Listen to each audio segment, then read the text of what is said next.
Merci, Monsieur le Président. Déjà, je m'excuse, Monsieur le Président, pour mon retard. Il y a des conflits d'intérêts avec d'autres commissions, mais néanmoins, vos propos m'ont été rapportés. Et vraiment, je trouve très intéressant que vous rapportiez justement les défauts de communication avec les instances de l'exécutif. Et je le regrette autant que vous. Sur la partie de la liberté de pratique, j'aimerais quand même qu'on revienne plus en détail sur cette question, puisque vous nous dites que des procédures sont en cours auprès des instances ordinales. Néanmoins, nous sommes aussi ici dans une commission d'enquête parlementaire, et je crois que nous apprécierions d'avoir plus de détails sans que vous dissimuliez derrière un secret de procédure dans les instances ordinales. Je pense qu'il est important qu'au niveau de la représentation nationale, nous sachions de quoi il retourne. Est-ce que ces 30 personnes, ces 30 cas sont inquiétés dans le cas d'une prescription justement d'hydroxychloroquine et ou d'azithromycine? Est-ce qu'elles le sont dans d'autres démarches de prescription? Puisque vous le rappelez, en effet, la controverse scientifique, elle est importante. Elle est tellement importante que finalement, il y a rarement des preuves. Il y a des corrélations importantes, et dans un temps qui s'apparente non pas à la médecine de guerre, mais en tout cas une médecine d'extrême urgence, il y a parfois des choix à faire entre des solutions qui ne sont pas optimales. Et je pense qu'au vu de cette crise, on s'attend à ce qu'il y ait une certaine tolérance vis-à-vis des collègues qui auront fait finalement tout ce qu'ils pouvaient pour, primum non nocere, pour en premier ne pas nuire et traiter leurs patients. Et donc j'aimerais savoir un petit peu quand même avoir des précisions sur les collègues qui sont incriminés. Et je vous le dis, comme député, comme médecin, comme chercheur, rien de cette situation n'est facile, n'a été facile. Et j'aimerais savoir quand même, donc, en quelle mesure vous, en tant que président du Conseil de l'Ordre, vous pensez devoir apprécier la résolution de ces cas, et je l'espère très franchement qu'il ne s'agira pas d'une expédition punitive du Conseil de l'Ordre. Merci.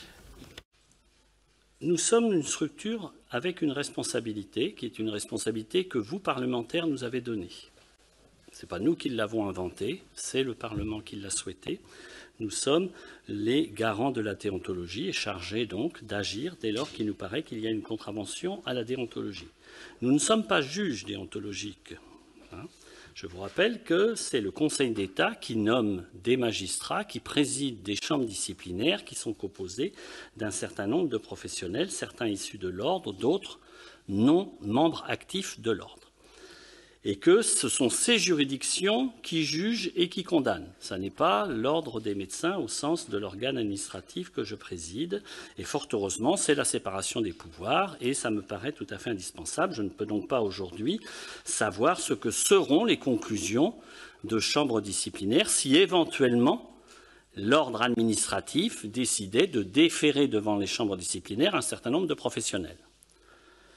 Là encore, et en respectant, et vous m'en excuserez, les professionnels qui sont incriminés, nous avons un peu de tout, monsieur le député.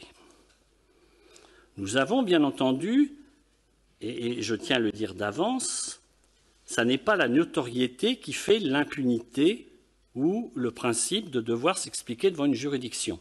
C'est le fait d'être inscrit à l'ordre.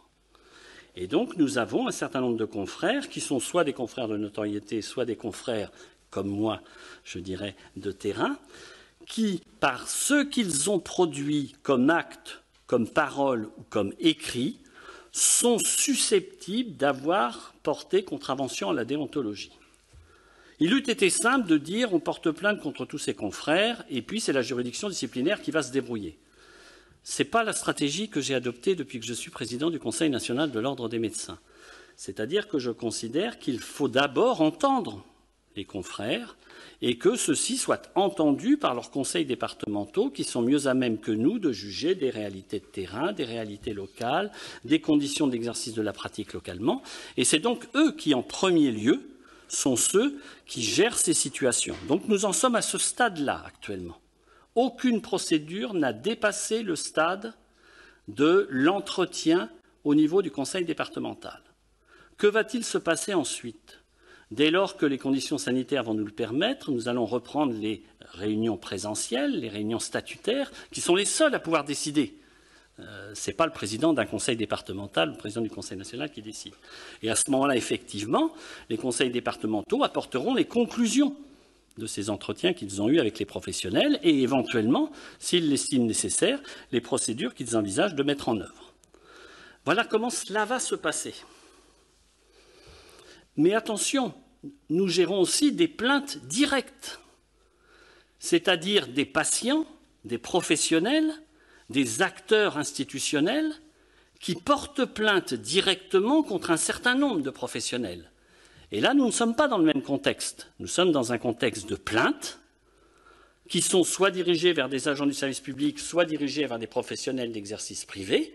Et à ce moment-là, bien entendu, c'est dans sa session plénière, le Conseil national ou le Conseil départemental qui transférera les plaintes quand il s'agit du secteur privé ou qui décidera de porter plainte quand il s'agira du secteur public. Mais là, nous ne sommes pas dans une procédure qui est à l'initiative de l'ordre, nous sommes dans le traitement de ce qui arrive à l'ordre. Et là, nous en avons plusieurs dizaines.